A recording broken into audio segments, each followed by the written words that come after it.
क्या एक अकेला इंसान एक ऐसे सिस्टम को चुनौती दे सकता है जो पूरी तरह से भ्रष्ट हो चुका है? चलिए, आज एक ऐसे ही वकील की कहानी जानते हैं जिसने ठीक यही करने की हिम्मत की।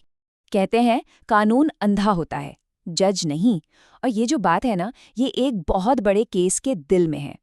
लेकिन हमारी कहानी किसी आलीशान कोर्टरूम से नहीं, बल्कि एक ऐसे वकील से शुरू होती है जो बस अपना नाम बनाने के लिए संघर्ष कर रहा है।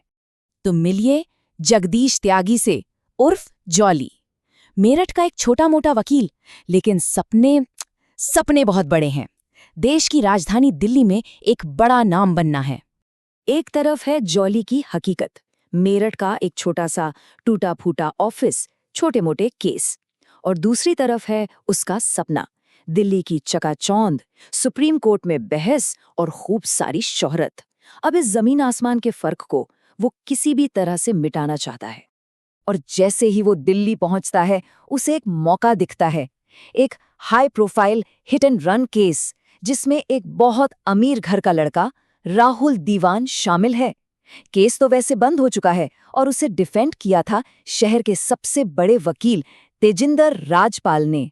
जॉली को लगता है बस यही है शोहरत का शॉर्टकट। तो जॉली क्या करता है? वो एक PIL यानी जनहित याचिका फाइल कर देता है। अब ये वो केस होता है जो किसी एक इंसान के लिए नहीं, बल्कि पूरे समाज के भले के लिए लड़ा जाता है। पर यहाँ जॉली का मकसद न्याय नहीं था, ये तो बस फेमस होने के लिए खेला गया एक जुआ था। पर सिस्टम को झुकाना इतना आसान कहाँ होता है। कोर्ट में पहुंचते ही जज साहब उसकी याचिका का मजाक उड़ा देते हैं। घर वाले उसे बेवकूफ कहते हैं। ऐसा लगने लगता है कि जॉली का ये दांव बुरी तरह उल्टा पड़ गया है। जब लग रहा था कि अब सब खत्म, तभी कहानी में आता है एक जबरदस्त ट्विस्ट। एक आदमी, नाम एल्बर्ट पिंटो, सामने आता है और कहता है कि वही है इस केस का इकलौता चश्मदीद गवाह। बस एक ही रात में जॉली का केस और उसका करियर दोनों वापस पटरी पर आ जाते हैं। अब रातों रात जॉली तो मीडिया का हीरो बन गया। उसके पास एक स्टार विटनेस जो था, लेकिन उसे ये अंदाजा भी नहीं था कि वो जिस खेल में कूदा है वो उसकी सोच से कहीं ज्यादा खतरनाक और गंदा है। और यहीं पर आता है कहानी का सबसे बड़ा मोड़।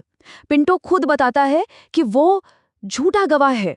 वो तो कभी मौके पर था ही नहीं। उसे तो असल में विरोधी वकील राजपाल ने ही भेजा था जॉली को फंसाने के लिए। और बात यहीं नहीं रुकती। पिंटो जॉली को एक ऑफर देता है। कहता है कि उसे दीवान परिवार से 2 करोड़ मिले हैं और वो उसमें से 20 लाख रुपए जॉली को देगा, बस केस वापस लेने के लिए। जॉली पैसे ले लेता है। उसे लगता है कि उसने सिस्टम को मात दे दी। लेकिन जब उसकी प्रेमिका उसे कहती है, ये जो तू कर रहा है ना, इसे दलाली कहते हैं, तो ये शब्द उसके दिल में तीर की तरह चुभ जाता है। ये वो पल था जब जॉली को अपने लालच का आईना दिखता है। बस उसी पल सब कुछ बदल जाता है।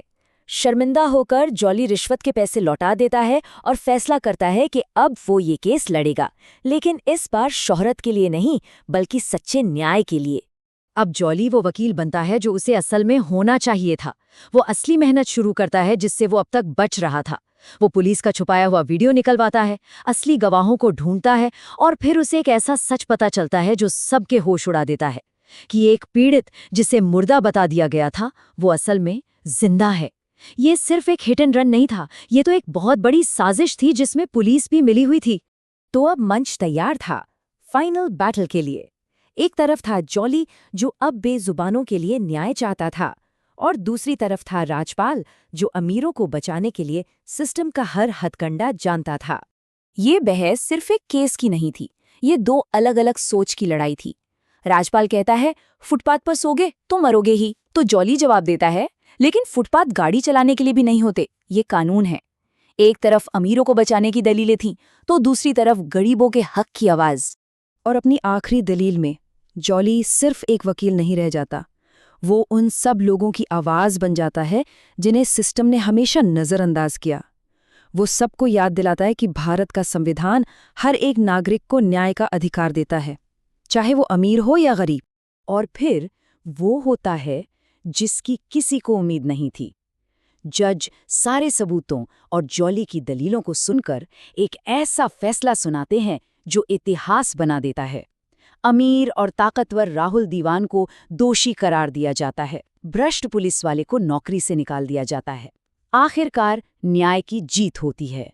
जॉली ने केस तो जीत लिया, लेकिन उसकी ये पूरी यात्रा हमारे सामने एक बहुत बड़ा सवाल छोड़ जाती है कि इस तरह के सिस्टम में क्या सिर्फ एक इंसान का साहस न्याय दिलाने के लिए काफी है।